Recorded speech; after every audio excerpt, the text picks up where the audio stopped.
சரி ஓகே, நான் ஒரு படத்தை வந்து ட்விஸ்ட் பண்ணி கேட்குறேன். ஓகே, என்ன படம் நீங்கள் வந்து கெஸ் பண்ணுங்க. யார் ஃபர்ஸ்ட் கெஸ் பண்ணுறீங்கன்னு பார்க்கலாம். ஓகே. செய்யாத தப்புக்காக ஜெயிலுக்கு போகிற ஹீரோ. செய்யாத தப்பா? சிவாஜியா? இல்லை இப்பயே கெஸ் பண்ணிட்டீங்கன்னா ஓகே ஓகே.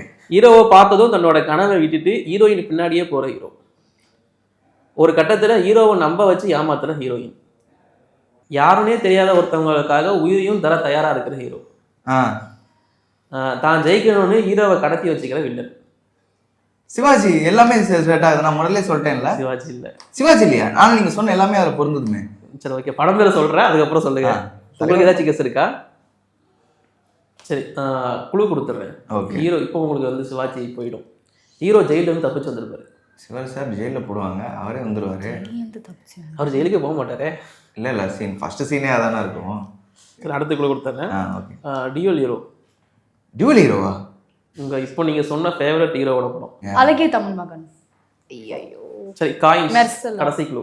எது? காயின்ஸ். தெரியலையோ? டபுள் ஆக்ஷன் தெரியுதா? இது இங்க ஐயோ வருவாரு இங்க அடியிலிருந்து. காயின் ஃபைட் ரொம்ப. அதாங்க இவரோட வாயில வரமாட்டேங்குது. ஸ்ட்ராபெரி இதெல்லாம் நானே சொல்லிடுறேன். கத்தி. ஐயோ. ஓகே. அடைச்ச பரம் பேர் வாயில எல்லாம் விஷுவல்ஸா வருது பேர். சிவாஜி படமும் கத்தி ஒரே மாதிரி இருக்குல்ல. நான் சொல்லதுக்கு அவர் தான் சொன்னார். டபுள் ஆக்ஷன் சொன்னானே மாத்தியாச்சுல்ல, அவ்வளவுதான்.